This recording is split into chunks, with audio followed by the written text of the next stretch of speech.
Hey everybody, it's Chainsaw Reacts. It's Scooby-Doo Tuesday, guys. You know what that means. Of course it means we're here continuing the journey of Scooby-Doo Mystery Incorporated. This is Season 2, Episode 13, Wrath of the Krampus. That's an interesting title. When I first saw that, I'm thinking, are we going to Christmas? Is it Christmas time? Because Krampus, that entity or whatever, that creature, whatever you want to call it, is surrounding Christmas in terms of like when you hear about Krampus. So I'm assuming it's going to be Christmas or the holidays or something, or maybe it has something to do with Christmas and just a Krampus shows up. I have no idea. Crystal Cove is a crazy, crazy place. Now, Scooby-Doo Mystery Incorporated has been a fun journey so far. There's been a lot of craziness going on in terms of all the individuals, in terms of the Mystery Incorporated before our Mystery Incorporated are looking for the disc pieces. Of course, Cassidy. So I still don't believe she's dead, but she gave her own life. I don't think she's actually dead. Gave her own life for Scooby and the gang, and then those kids and that seal, also named Scooby, to get out of there or whatever. Fred Pericles got the last piece disc, and then of course we had it to where Fred's parents may have to end up betraying Fred, which they've been kind of doing up to this point already, but still they might actually have to do it in order to get the other disc pieces and all that. So we'll see. The number of you guys were commenting saying, I believe the next episode is crazy, which I believe, which if you're referring to this one, we'll see, and hopefully that's the case, because sometimes you're like, oh, I meant the next episode, because the order is kind of crazy and all that. There has been not really any questions about this yet, but I want to address this real fast to anybody who is kind of wondering but hasn't asked yet. So when this show comes to an end, I'm assuming the questions as we get closer to the end, because we're at the halfway point for this second season and the final season of the show. Once we get close to the end, I'm assuming I'm going to be asked, okay, is there going to, like, what's the show that's going to replace this on Tuesdays? I haven't decided yet if I'm going to do that or not, because I might try to focus more of my time on just doing actual trailer reactions or other type of reactions or just other content instead of focusing on a show on Tuesdays.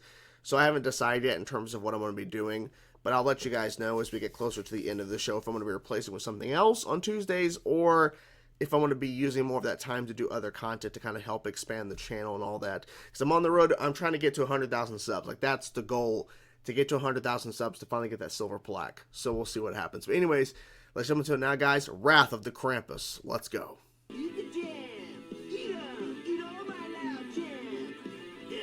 Okay.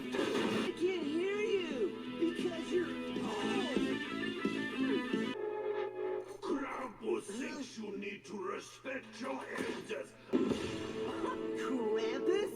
Why don't you just call yourself Dorcas? Dorcas. Oh. So it's not Christmas time. I'm confused. Uh-oh. Hey there, son. Oh, what shit. Are you doing, dear? Yeah, what's in the briefcase? I want you to have what's in this briefcase. We can take it right now. No. That's okay. Tell Professor Pericles the rest of the planispheric disc Is ours for the taking. Sure. We'll see.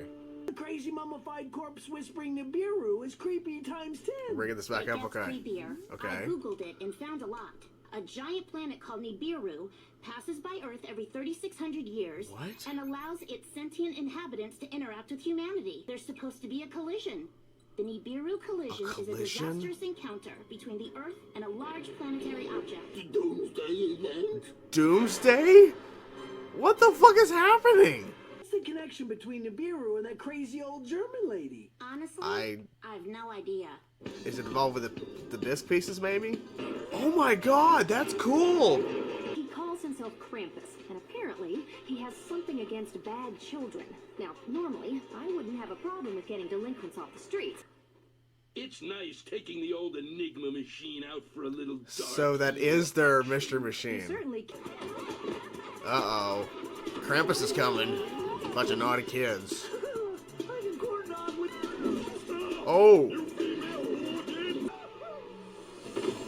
How is Krampus doing that? Oh, that's not creepy at all. Hey, go after him. Let's go. Oh my god. Oh, lasers. Lots of lasers. See, I think... Oh my god. I think Krampus is tied into this arcade or whatever. Gang, Krampus Krampus is well known in German folklore as sort of a boogeyman who has a real Yeah, problem with bad really kids. boogeyman turn with hair He's white. like crazy. It says here he usually only appears during the winter months. Yeah. So this is a bit of an off-season appearance. Well, my not dad was always super critical of me, and I can never understand why. That's Charlie the Haunted Robot Spot. He's one of the museum's biggest draws. Uh-oh. We better tell the others. Wait, what? This Krampus may present a problem. I'm not so I mean, sure. not really. I The mean, vault.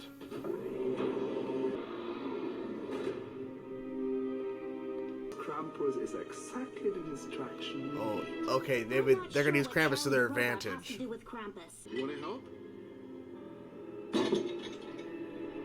You want me to use myself as bait for this evil ghost? Oh man? my god, really? What's in it for me? Dear Parole Board, please consider Mary Ann Gliarden's cooperation with the Kids of Mystery Incorporated. They broke in there. Oh my god, there's even more stuff in there. Oh my god. All these characters. I just saw a couple, yeah, it's in there. They actually have food. I wasn't expecting like actual meal. Krampus, Mary. I got nothing to worry about. I'm in prison, I mean, remember? Krampus might get in there. Exactly, Krampus is gonna get in there. Uh, Fred jumped right in there. Whoa. My god. This is brutal. Oh, they're getting through everything. Oh my god. Oh my, this is bad. Why did Krampus, did they get it? Oh, they didn't get it. Only thing I Get out of the road. Get out of the road. Oh my god. And why did Krampus take her specifically? You're thinking of the old Orphanage. haunted orphanage across the street. What? Oh my knew god. this place. Let us finish this. Let's finish. Oh god. I've watched them get the disc pieces. I hope not.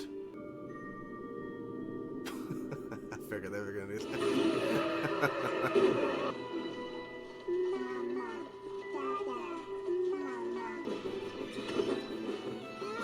That's actually working. Okay.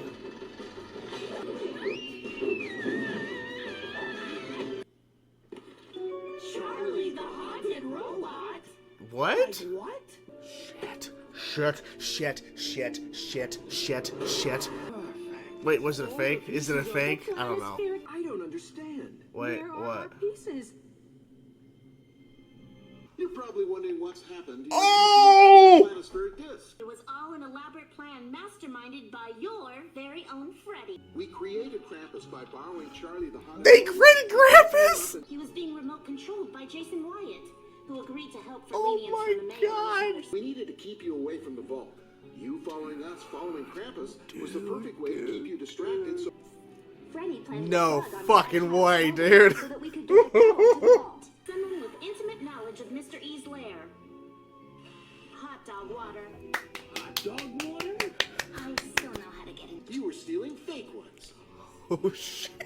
Oh my god, that's Pieces were fantastic! instead safely hidden with the one Fred's fake father, the ex-Mayor Jones. I guess I secretly hoped you guys might not try to steal the pieces. Dude, this of- is so I good. guess And we're taking Nova with us too. Oh shit.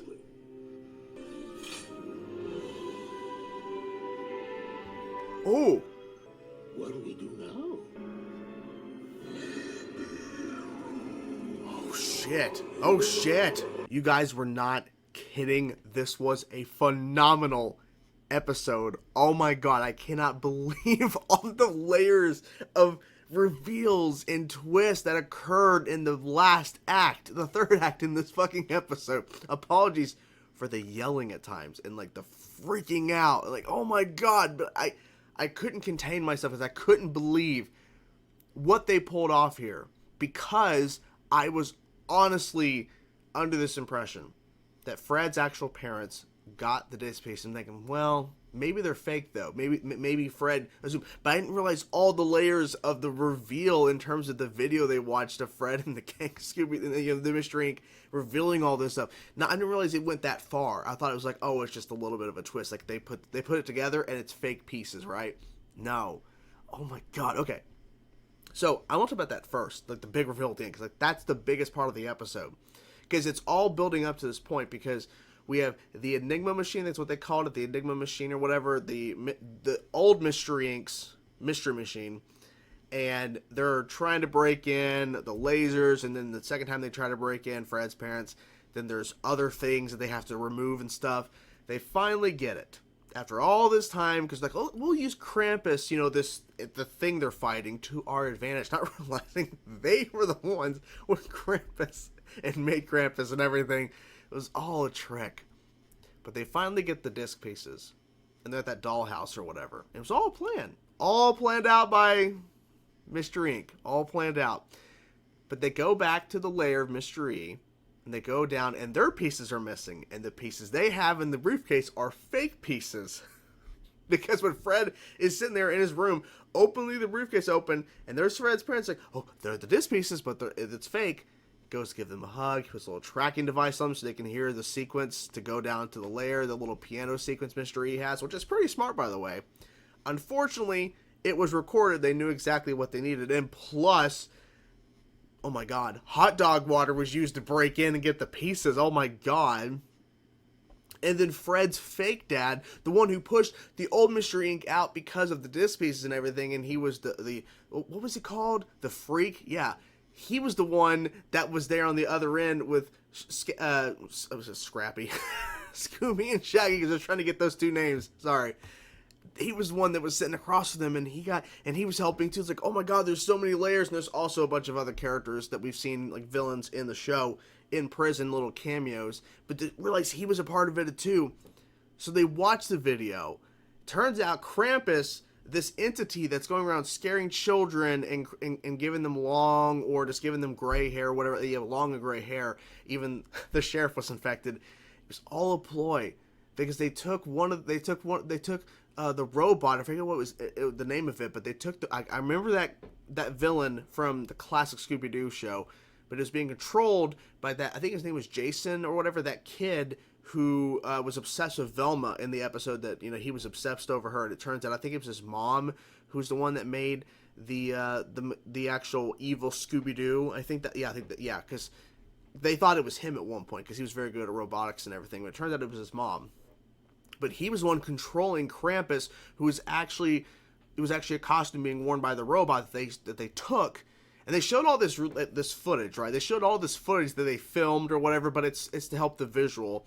Because realistically, they wouldn't have shown them moving the robot and then showing Jason controlling, or the kid controlling the robot as Krampus. But they did it for the visual effect, so it was fine, whatever. But it was such a good reveal, because they're like, so while you were doing all this, we were pretending to be involved with Krampus, but it was all set up for you guys, still the fake ones, for Fred to prove a point that his parents are not actually there for him and to be supportive of him and to be there to be his parents. They're there to take the disc pieces from him. That was the whole point. So he got proved, right about that, because they actually aren't there for him.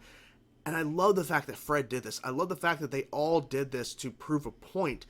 And it really threw me off too, because is it Nibiru and Nibiru? But they were Velma looked it up, right? Towards not the opening of the episode, but towards the beginning of the episode, she was actually sitting there in the Mystery Machine and going through Planet X, the 12th planet or whatever, and 3,600 years past or whatever. This means a collision or something, gods or what. There's a lot of stuff in that. So I'm gonna go back and look at that again. But all that was being said, and they were going through that. I'm thinking, okay, so this is all just so I'm thinking that's the stuff you guys were kind of referring to, not realizing that reveal at the end that they were all involved with the Krampus stuff was so cool, because I was wondering who's going to be revealed to be Krampus. But when they revealed it was the robot, when they were in the dollhouse or whatever in that doll factory, I'm thinking, okay, so who's controlling the robot if it's not, if it's not a human inside? And realizing it was all ploy, all set up, man. And then you saw it's hard to call them the original Mystery Inc. because literally there's been a bunch of other Mystery Incorporated groups before them, but the Mystery Inc. before our Mystery Inc., Professor Pericles and all, they were flabbergasted, dumbfounded. They couldn't believe they got tricked. They couldn't believe they got played on the level that they did. And then they finally connect all pieces. Because I honestly thought we were going to see them connect the pieces and then realize that either Fred gave them fake pieces or it was legit and they put them together. It was our gang, including Fred's parents' dog, by the way, which I guess is Scooby's girlfriend.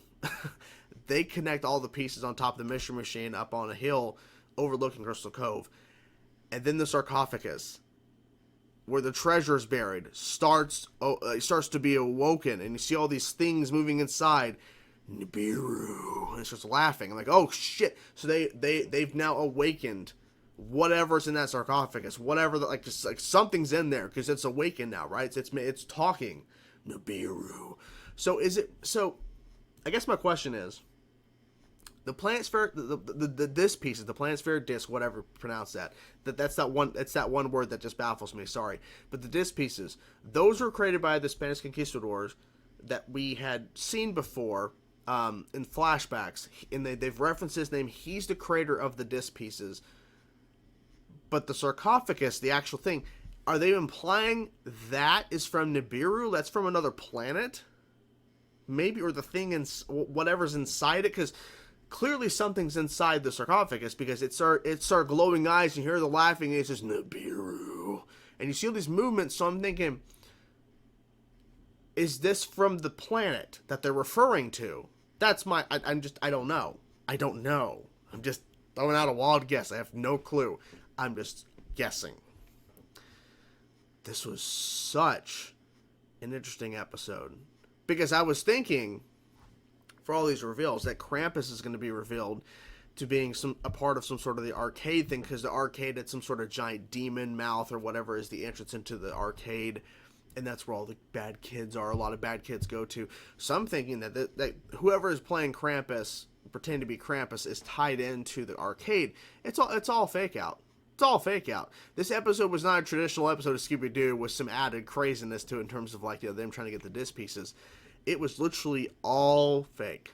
They planned the whole thing. Like, they even had it figured out to where they had spray to help with the whiteness in their hair and growing the hair long, which wouldn't work like that, I don't think, that quick, but whatever. It's an animated show. This was fun. This was so good. I wasn't expecting that, Rachel. That was so good. Oh my god, I still can't believe it. Man, the layers of stuff in this episode. My god. This is good storytelling. This is good storytelling. This is what I really appreciate about this show. I really do. And this is why I think this show stands out, is because of the storytelling that they're doing here. Because Scooby-Doo Mystery Incorporated is not a traditional Scooby-Doo show in a sense of that it's just a bunch of monsters of the week, but they're not really monsters, and there's not really deep storytelling, and there's no character development there. There's a lot more going on with this show than just a traditional week-by-week villain. Like, there's actual layers of stuff that occur like we just saw now. Like, there's layers of storytelling they're throwing here in terms of Nibiru, the disc pieces, all that. It's so well done. It's so good, and I can't believe that I haven't seen this show until now. Like, I can't believe I missed out on this great show that is just doing some really interesting things and really making you second guess everything. Like, is that really real? Is that really happening? Because I was under the impression of this episode, it's one thing, and it's actually all of this other stuff, you know? I mentioned it briefly, but I think it was really cool that we saw those cameos of the villains we've kind of seen in the past kind of popping up a little bit in the prison scenes. That was really cool because, you know, we normally don't see many characters again. You know, we just don't see them ever again once their episode's finished. So it's kind of cool to see some of them cameo in a sense. And even that girl who we haven't seen since season 1. It's been a while. I even forget what character she pretended to be. I can't remember. But it was really cool to see her involved some sort of way in all of this. It's just really cool stuff in this episode, man. You guys were not wrong. This was so good. So anyways, what did you guys think of the episode? I'm curious to know your thoughts. Whatever thoughts you have, guys, please let me know in the comments below. Man, this was good. I'll talk to you guys soon. Oh my gosh. If I missed anything, I apologize. Talk to you guys soon. Peace out.